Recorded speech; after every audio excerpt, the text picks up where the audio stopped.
Good evening, distinguished learners, scholars, ladies and gentlemen, watching me right inside your homes, in your offices, and anywhere you are across the world. I welcome you to this day, and I want to seek your indulgence, and I want to uh, take a little few minutes of you to uh, analyze certain things about a specific topic.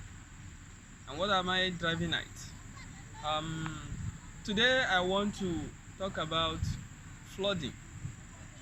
Flooding, as you know, is a global occurrence that is dealing with the world at the right moment. You are hearing flooding in America, you hear flooding in Nigeria, you hear flooding all the corners of the world, you hear about flooding.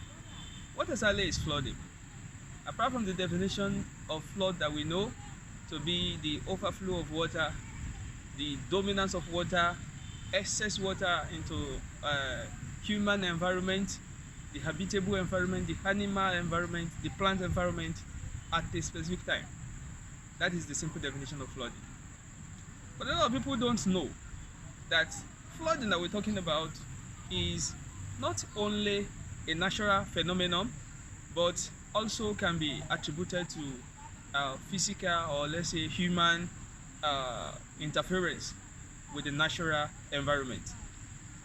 So when you believe excess of rainfall is what brings about flooding, you are right.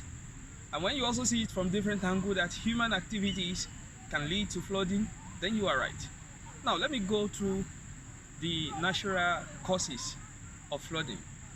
As you can see, you've been hearing of this for a long time. There is what we call the climate change.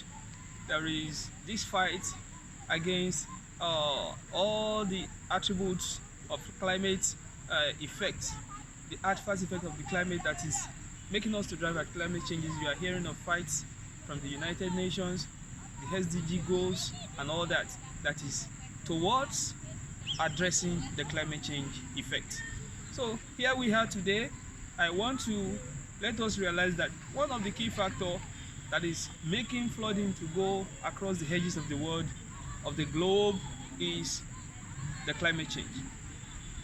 We have done a lot, either naturally or artificially, to inflict flooding on ourselves, either knowingly or unknowingly.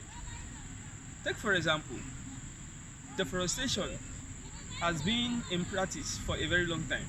It has been in existence. You see people cutting, felling trees, converting it to woods, to charcoal, and all that. The increase in economic activities through deforestation, through lumbering, is a typical factor that is attributed to flooding. So when people cut trees, they no longer plant a new one. So and what happened through that?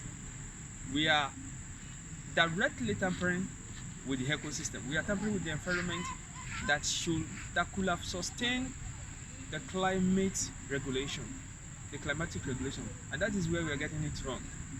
So natural activities, artificial activities, are the factors that are leading to the global crisis of flooding that we are facing right now. Another thing, according to scholars, is our human activities, such as opening of the earth surface, the activities that include mining, surface casting of the underground waters through drilling of boreholes, exploration of petroleum, and all that. All this contributes to the weakening of the topography, and from there we are indirectly or directly opening the surface area of the earth to weakness in such a way that it could no longer hold waters that is in excess. And that is why it is very easy for waters to overflow over a large or small areas of land at a specific, even small amount of rainfall. Because the land could no longer hold waters, then we have supersaturated situation of the topography, and from there we're having flooding. Also, let's look at it from the angle of waste management. A lot of waste is being channeled into waterways. We are blocking waterways, we are blocking drainages, we are blocking every channels that this waste should have not farmed themselves. We don't have effective waste management system. Waste recycling has been in practice for a long time, but people are neglecting it. So as long as we are throwing waste anywhere, especially in Africa where people don't have good waste management culture, what happens? They throw waste, plastic bottles, solid waste, non-solid waste. They put everything, they throw everything anywhere they like. So that is why we continue inflicting the problem that is leading to flooding onto ourselves, either directly or indirectly.